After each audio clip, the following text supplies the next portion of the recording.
नमस्कार, मेरा नाम यामिनी शर्मा है और मेरे इस चैनल में आप सबका स्वागत है। आज इस वीडियो में मैं आपसे बात करूंगी गुरु के वक्री होने के बारे में। तो गुरु यानी बृहस्पति यानी जुपिटर 4 सितंबर 2023 को वक्री होंगे मेष राशि के अंदर और इनकी वक्री चाल चलती रहेगी 31 दिसंबर 2023 तक। तो करीब 4 महीने की अवधि है, 4 महीने का टाइम है जिसमें कि बृहस्पति ने वक्री रहना है। जो पूरा वक्री होने का ये जो समय है या जो ये पूरे 4 महीने का समय है, ये इन्होंने मेष राशि में ही रहना है। शुरू के 2 महीने राहु साथ में होंगे और मेष राशि से निकल के मीन राशि में चले जाएंगे और गुरु मेष राशि में ही रहेंगे।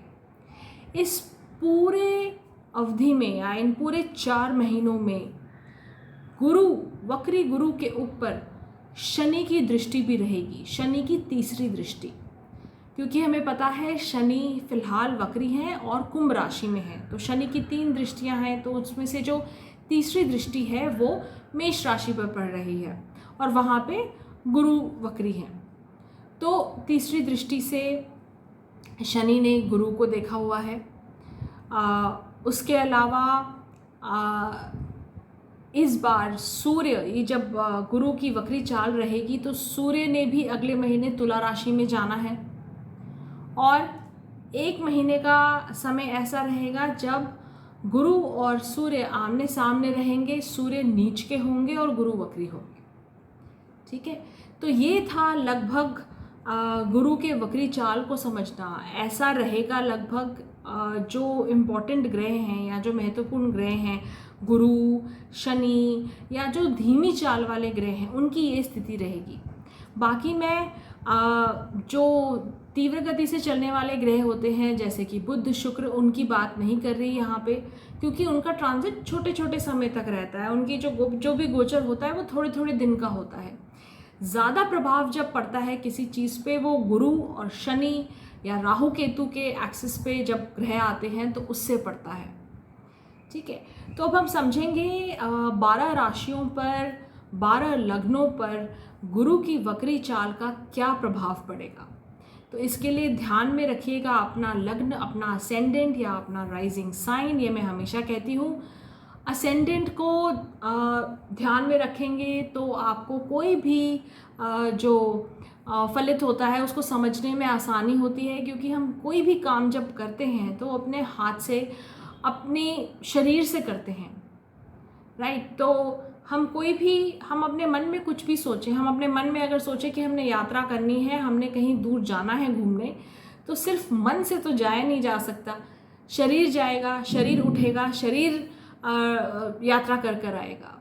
ठीक है, तो इसीलिए मैं हमेशा लग्न पे जोर देती हूँ। लग्न के हिसाब से अगर आप इसे समझेंगे तो आपके लिए आसानी रहेगी। और मैं बात करूँगी 12 लग्नों के बारे में, मेष से शुरू कर कर मीन तक जाऊँगी मैं, और हम समझेंगे कि आपके ऊपर गुरु वक्री होने का क्या प्रभाव पड़ेगा। इससे पहले कि हम आगे बढ़ें, एक और चीज़ समझना ज़रूरी है कि गुरु कहाँ पर हैं आपके लग्न के हिसाब से, मेष राशि कहाँ पड़ रही है।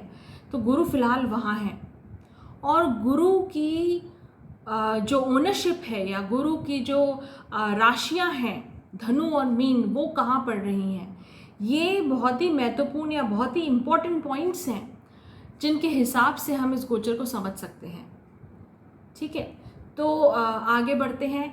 मेष लग्न अगर आपका है तो देखिए, मेष लग्न अगर आपका है तो गुरु आपके लग्न में ही वक्री हो रहे हैं। शनि की दृष्टि 11वें भाव से लग्न पे पड़ रही है। गुरु का जो स्वामित्व है वो 9वें और 12वें घर का है, यानी धनु और मीन राशियां जहां पड़ती हैं 9वें घर और 12वें घर में गुरु इज़ द ओनर, गुरु वहाँ के ओनर हैं और वो लग्न में वक्री हो रहे हैं। तो इसका मतलब क्या है? इसका मतलब है कि सबसे पहले तो मेष लग्न के लोगों के लिए लंबी यात्राएं, घर से दूर जाने वाली यात्राएं या लंबे समय तक घर से दूर रहना, ऐसी परिस्थितियां बन सकती हैं।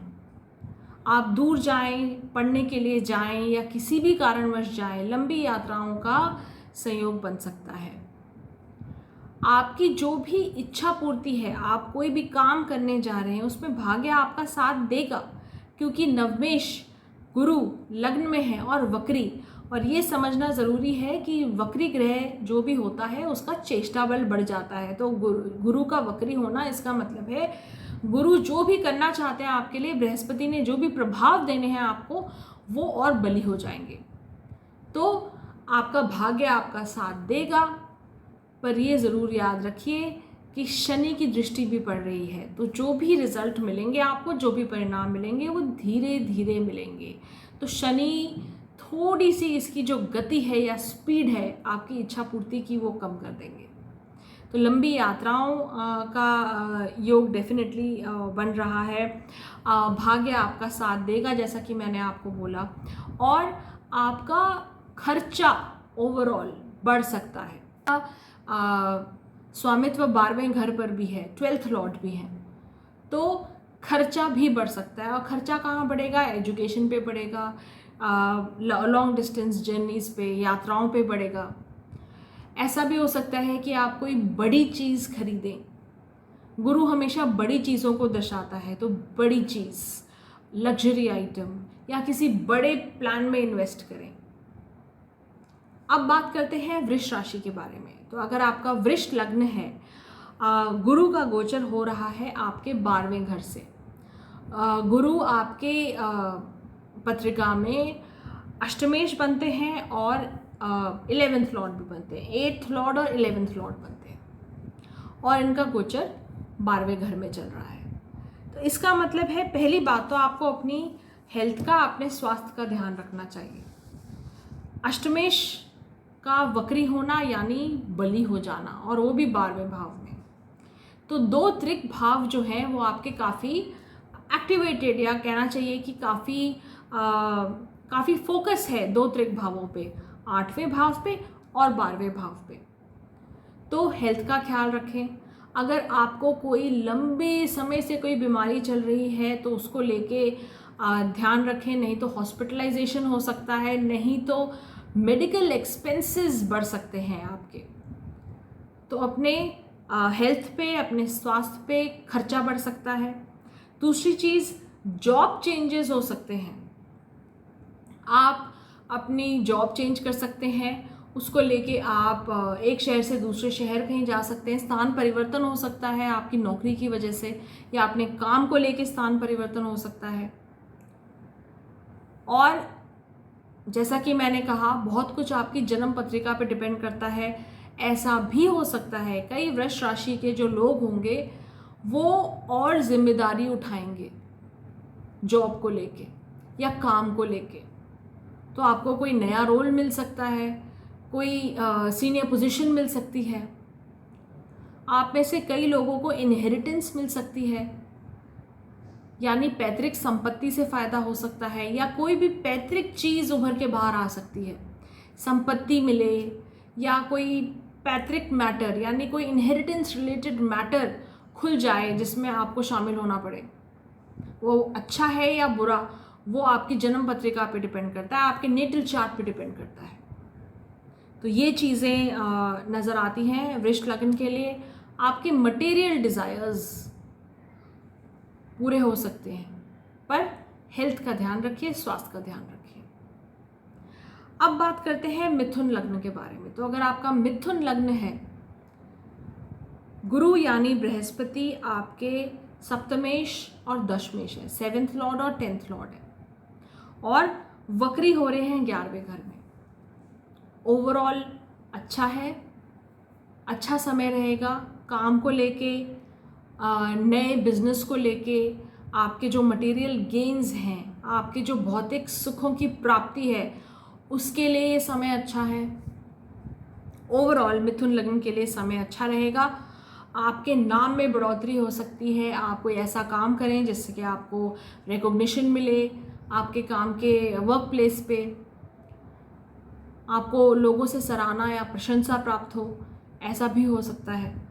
तो ओवरऑल मिथुन लग्न के लिए समय अच्छा है, काम की दृष्टि से ओवरऑल भी अच्छा है। अब बात करते हैं कर्क लग्न की।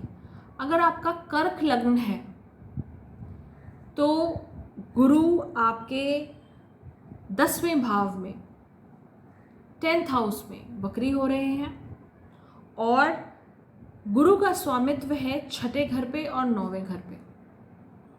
6th हाउस और 9th हाउस के लॉर्ड है बृहस्पति यानी गुरु, और वक्री हो रहे हैं 10वें भाव में। जॉब चेंजेस, आपके रोल में परिवर्तन या आपके जॉब में ही परिवर्तन, नया जॉब मिल जाए, या अगर अभी तक आप जॉब ढूंढ रहे थे, नौकरी ढूंढ रहे थे तो नौकरी मिल जाए, इन सब चीज़ों की संभावना बढ़ा देते हैं। लक आपका साथ दे सकता है, भाग्य साथ दे सकता है।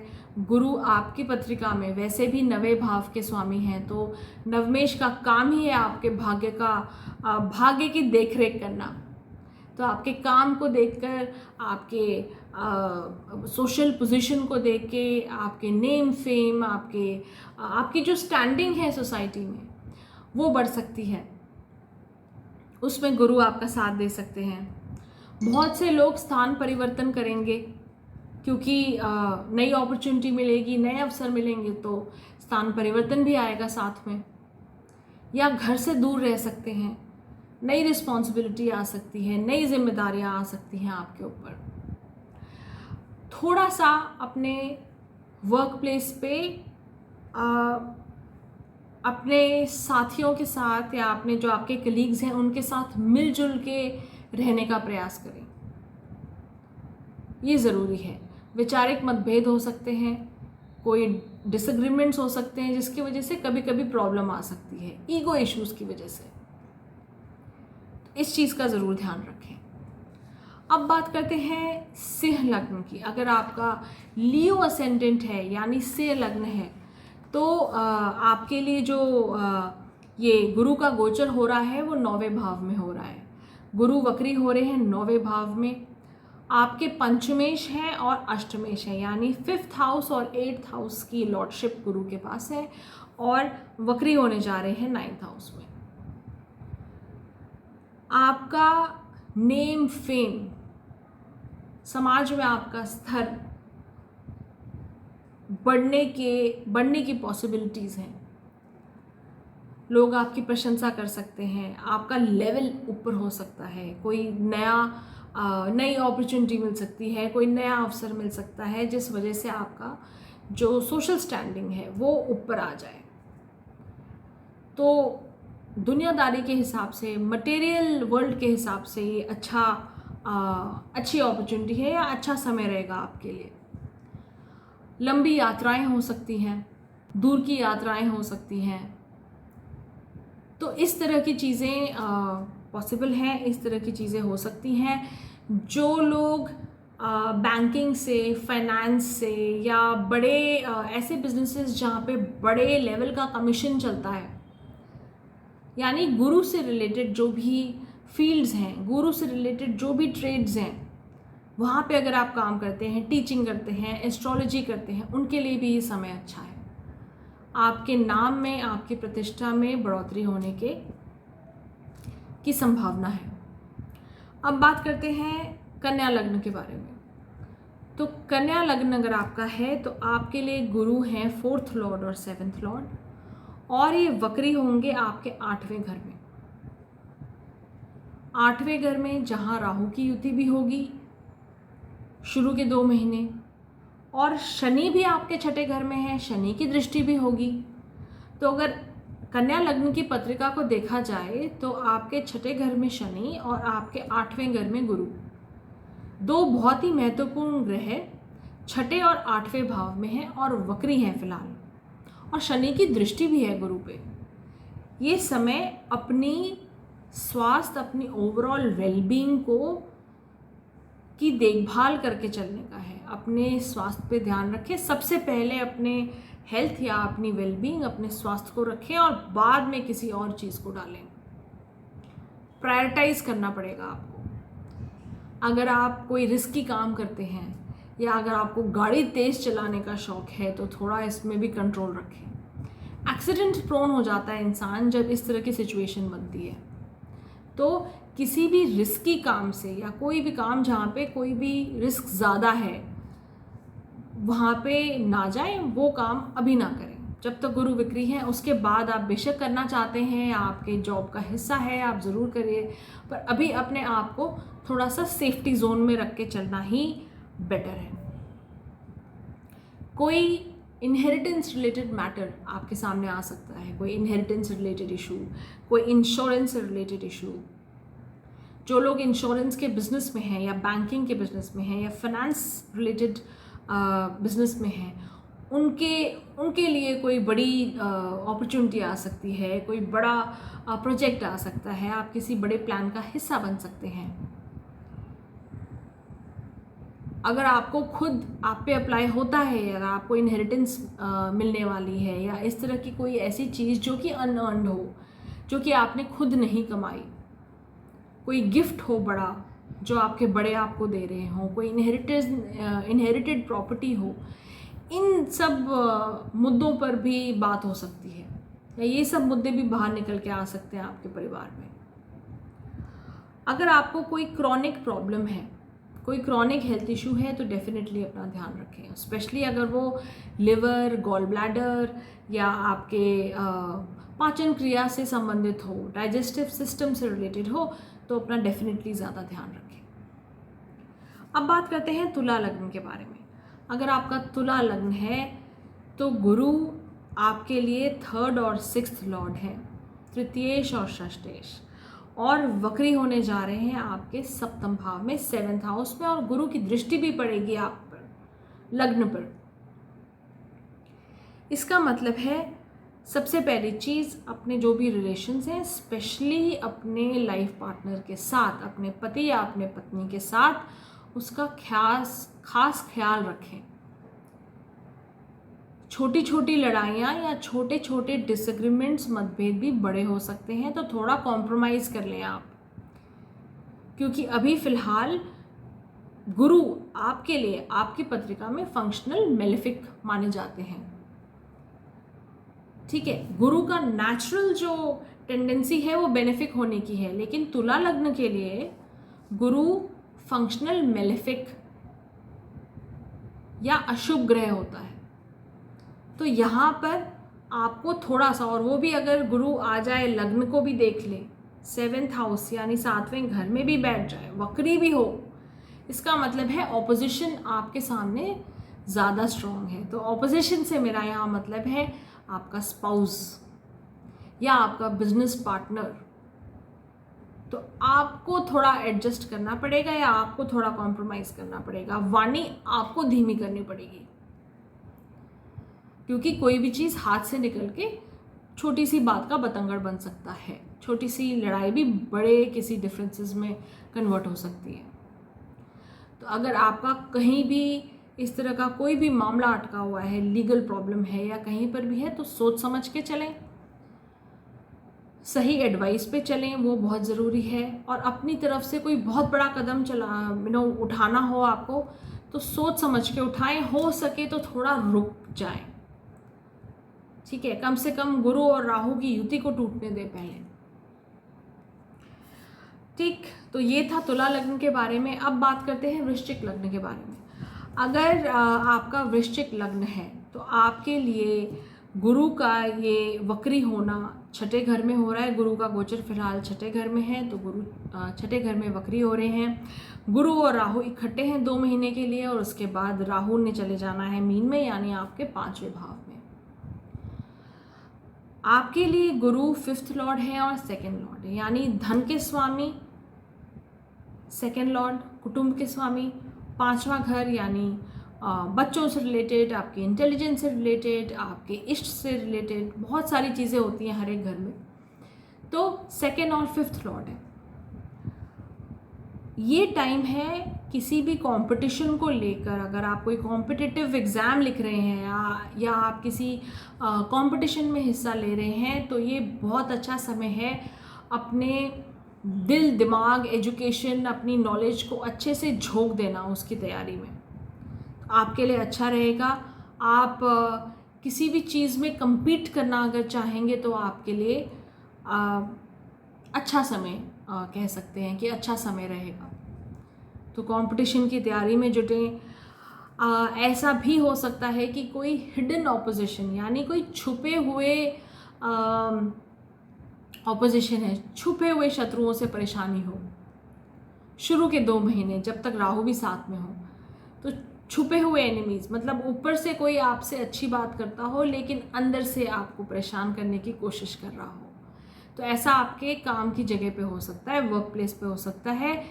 इसीलिए थोड़ा सा संभल के रहें, अपनी वाणी का ध्यान रखें, बिना बात के किसी को तंग ना करें। या अपनी वाणी से कई बार होता है हम चलते चलते किसी को कुछ भी बोल देते हैं और अगला उसी छोटी बात को बुरा मान के बैठ जाता है। तो ऐसी ही सिचुएशन से बचें।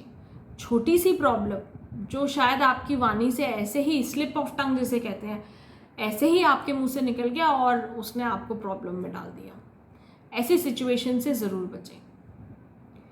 और ये समय है अपनी बुद्धि, अपनी इंटेलिजेंस, अपने मैनेजमेंट स्किल्स को अच्छे से यूज़ करने का, अपनी ग्रोथ के लिए। किसी कंपटीशन में बैठ रहे हैं तो उसके लिए, कोई किसी प्रॉब्लम से बाहर निकलना है, किसी मुश्किल समय से निकल रहे हैं तो उसमें अपनी इंटेलिजेंस को यूज़ करें, अपने फैमिली के सपोर्ट को यूज़ करें, अपनी फैमिली से बातचीत करें और अच्छे तरीके से बातचीत करें। अब आगे चलते हैं धनु लग्न पे। अगर आपका धनु लग्न है तो गुरु तो आपके लग्नेश ही हैं और चौथे के भी स्वामी, चौथे भाव के भी स्वामी हैं और फिलहाल वक्री होंगे 5वें भाव के अंदर, जहाँ पे शुरू में राहु की युति भी होगी 2 महीने के लिए। तो यहाँ पे ओवरऑल मैं कहूँगी अच्छा समय है। लग्नेश वक्री हैं, 5वें भाव में हैं, लग्न पे दृष्टि भी है, तो आपके लिए समय अच्छा है आगे बढ़ने का, नई अपॉर्चुनिटीज़ को, नए अवसरों को यूज़ कर आगे चलने का, अपनी इंटेलिजेंस, अपनी वाणी का इस्तेमाल करके लाइफ में आगे बढ़ने का। अपने बच्चों के साथ कुछ वैचारिक मतभेद हो सकते हैं आपके, तो उससे थोड़ा बचें या उसको थोड़ा मैनेज करके चलें। बाकी अपने आसपास का जो एटमॉस्फेयर है, अपने आसपास का जो वातावरण है, उसे अच्छे से मैनेज करने की क्षमता, मैनेजरियल एबिलिटी जो आपकी है वो बाहर निखर के आ सकती है। जो लोग शिक्षा के क्षेत्र से जुड़े हुए हैं, एंटरटेनमेंट से जुड़े हुए हैं, स्टॉक ट्रेडिंग वगैरह में हैं, उनके लिए ये समय अच्छा हो सकता है। गुरु यहाँ बैठ के 11वें भाव को भी देखते हैं, 11वें भाव के कारक होते हैं गुरु। तो आपकी जो इच्छा पूर्ति है, जो आप बहुत दिनों से सोच रहे थे, उसमें उस इच्छा को पूरा करने का समय भी आ सकता है। अगर आपकी जन्म पत्रिका में ओवरऑल समय अच्छा चल रहा है तो गुरु की सहायता से बहुत सारी इच्छाएं छोटी बड़ी पूरी हो सकती हैं इस टाइम पर। अब आगे चलते हैं मकर लग्न पे।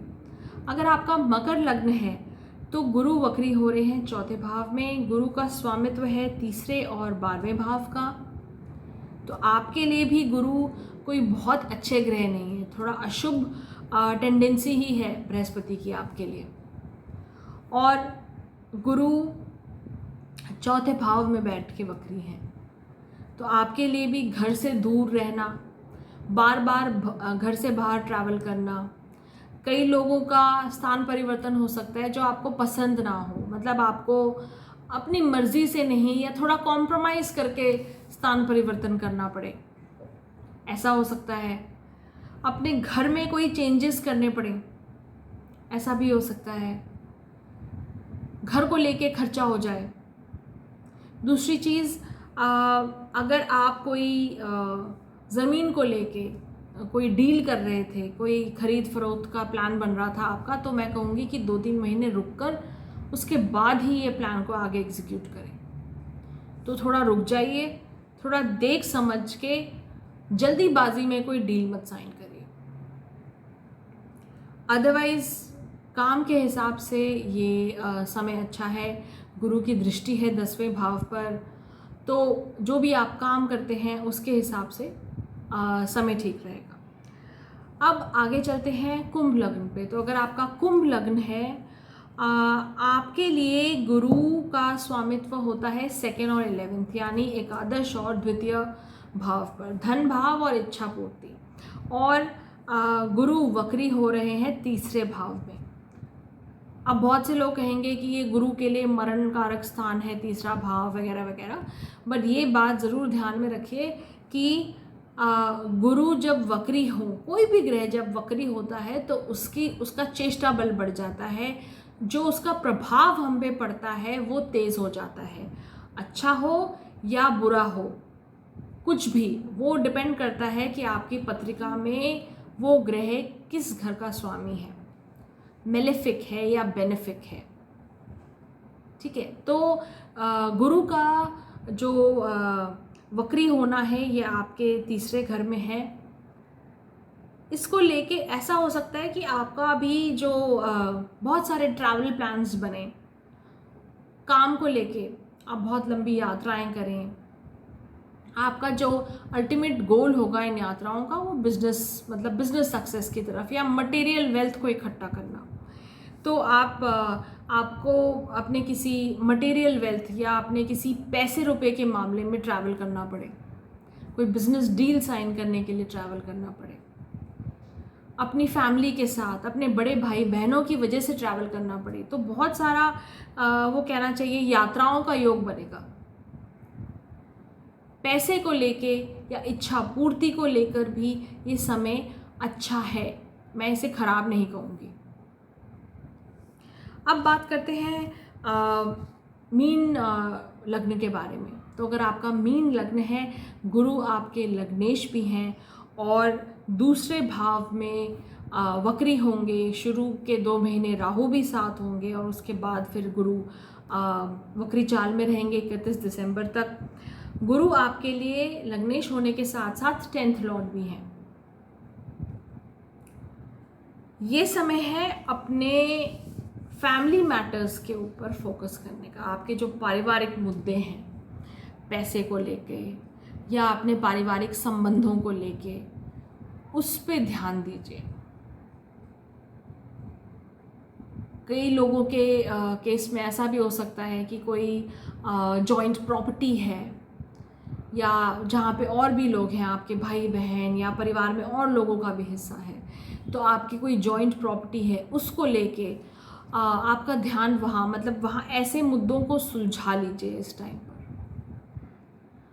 गुरु 2रे भाव में वक्री हैं, तो आपके पैसे रुपए के मामलों को लेकर सुलझाना या पैसे रुपए के मामलों को लेकर कोई भी अगर डिसीजन लेना है, कोई फैसला करना है, तो वो आप ले सकते हैं इस टाइम पे।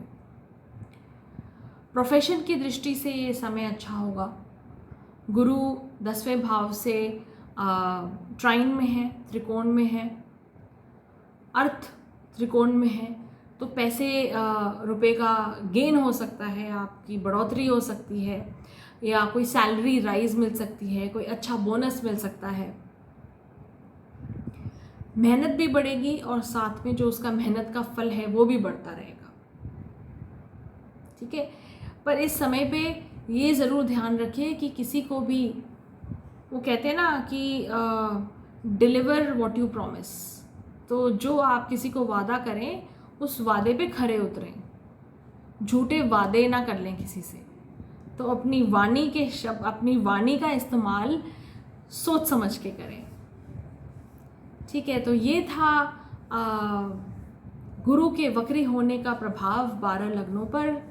और आपके ऊपर ये जो पूरा 4 महीने का समय है ये कैसा जा रहा है, फीडबैक में ज़रूर रखिएगा कमेंट सेक्शन में। और अगर अभी तक आपने सब्सक्राइब नहीं किया है तो ज़रूर करें इस चैनल को सब्सक्राइब। मेरी कोशिश रहेगी अब कि मैं रेगुलरली और वीडियोस अपलोड करूं, और ये निरंतर मेरा प्रयास रहेगा। अभी तक नहीं कर पा रही थी, बट आगे ज़रूर मेरी कोशिश रहेगी। तो आपसे मिलेंगे अगले वीडियो में, तब तक नमस्कार।